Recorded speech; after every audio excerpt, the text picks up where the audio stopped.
sinking! Ah, help, help, help! Take a deep breath. What do we do first? Well, we have to find the casualty, but we've looked everywhere. I can't see him. So, we need to... Look for clues? That's right. Sometimes there are tracks in the snow or blood or things that they might have dropped, like a ski pole. What's in this bag? Oh, there's an old video camera inside. Brilliant. Let's take a look and see what's on there. Hello, it's me, Sad Sam. If you found this video, it probably means I'm dead. I knew I shouldn't have come here without Nadia. It was too risky and, well, now I'm dead. Well, I might as well tell you my story. I was part of the Coastline Kids Love Shack series back in 2021, where Michael and Bobby Bobson helped me to find love. I married an incredible woman called Nadia, and we went off on our honeymoon to the Maldives. Problem was, I got food poisoning and spent the whole 2 weeks pooing my pants. It wasn't as romantic as we had hoped. So, I promised Nadia we'd do another honeymoon. She loves adventure, so I booked us a skiing holiday, despite being terrified of skiing. She was going to teach me the ropes. Problem is, I booked the holiday for this week, but she couldn't make it. See, she's a dancer on Strictly Come Dancing, and she's doing the series in Sweden. I thought she'd have been kicked off the show by now. She never usually does well, but this year she's got an actually very talented partner, so she couldn't make it. Well, I didn't want to waste the ticket, so I came here on my own, and now I'm dead! And I'll never see my beautiful Nadia ever again! No! Oh no! It's Sad Sam and he's dead! Well, he might not be dead. Just because he films the video doesn't mean he's dead. I don't really know why he made that tragic video. He obviously doesn't have much trust in himself. Yeah, fair point. Okay, so how are we going to find him? How are we going to save him? Let's look at the next part of Gideon's life in my budget Bible bits. That might help.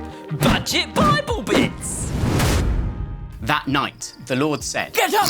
Go down into the Midianite camp, for I have given you victory over them. But if you are afraid to attack, go down to the camp with your servant Purah. Listen to what the Midianites are saying, and you will be greatly encouraged. Then you will be eager to attack. So Gideon took Purah and went down to the edge of the enemy camp. The armies of Midian, Amalek, and the people of the east had settled in the valley like a swarm of locusts. Their camels were like grains of sand on the seashore, too many to count. I wouldn't bother counting. There's loads of us. Gideon crept up just as a man was telling his companion about a dream.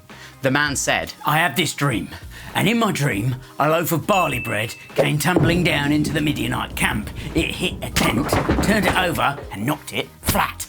His companion answered, Your dream can only mean one thing. God has given Gideon, son of Joash the Israelite, victory over Midian and all its allies. Oh dear. Gideon was still scared.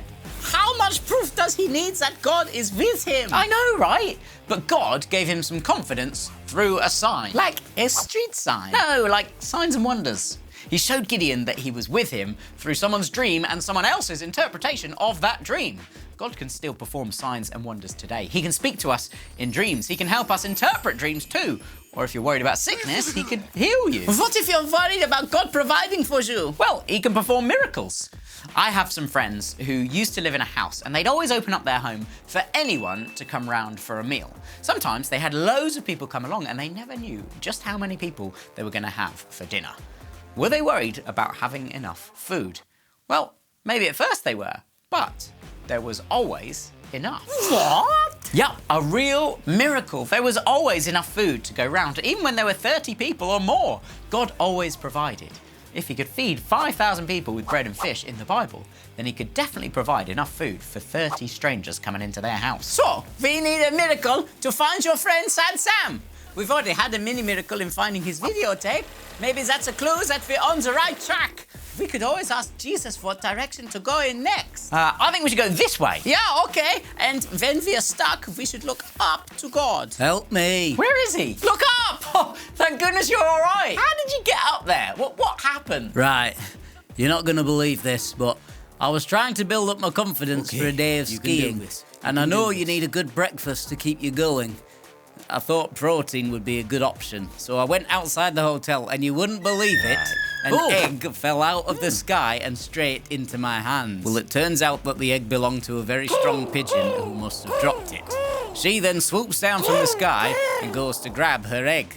Now, I'm terrified of the pigeon, but my hands freeze up, and I'm still holding the egg. So the pigeon picks up her egg with me attached and flies it back to her nest in this very tree. She didn't notice that I was still holding the egg. She dropped the egg in the nest, and I end up here, tangled up in some branches with no way to escape.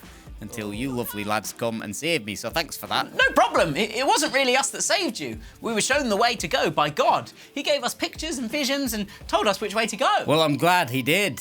The moral is, if you're struggling, you can always ask Jesus to help. He might even perform a miracle. Thanks, Sad Sam. Have you had any other miracles that God provided for you, Michael? I do, actually. I used to always get the bus back from church when I was a youth, and I'd always pray that the bus would come straight away so that I wouldn't have to wait, and, well, it never did. Well, that's not an answer to prayer. I'm not finished yet.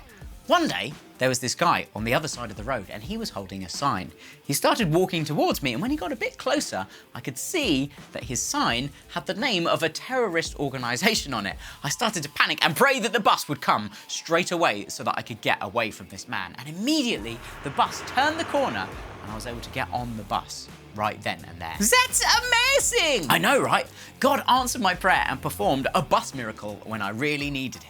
It also made me realise that all those other times the bus didn't come for me might have been because God was rescuing other people. So anytime we need his help, we can ask God, and he might just do a miracle.